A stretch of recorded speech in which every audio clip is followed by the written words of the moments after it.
I think one of the most prominent fear was definitely what if there comes a point where I have to depend on someone else for finance. I think that is one fear that I've always had. Even till now, I'm still very afraid of that because I do not want to burden anyone else when it comes to finance or anything else.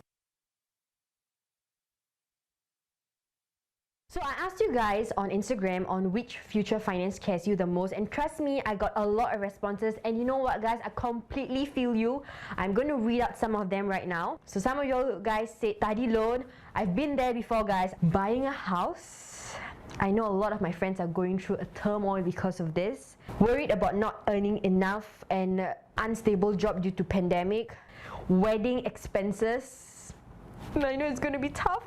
So what do you do when you have such financial fears? I mean, it's really normal to have such fears. I mean, if you have this fear, that means you're on the right track. That means you are concerned about your future and what you're planning to do next. So that's completely fine. I can never emphasize enough on the importance of saving. Like I said, I wish I had started it much younger. I think I wasn't really informed enough at that point of time. This pandemic was completely unexpected, and in my line of work, it's very unstable. Like, you know, being in the media industry, you might have gigs, you might have not have gigs.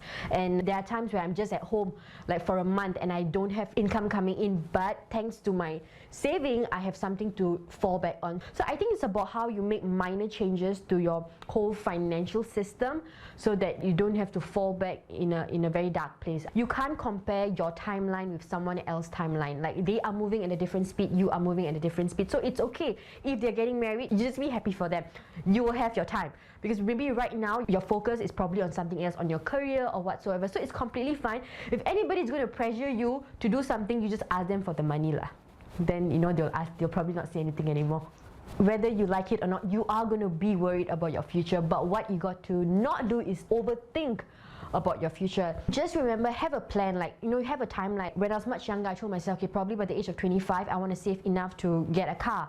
By the age of 28, I want to have a certain amount of money in my bank. So that's how I've been moving along throughout my whole life. So it's about making small financial and feasible goals along the way and then just achieving it. I think that is the way you should live your life, instead of putting immense pressure on yourself.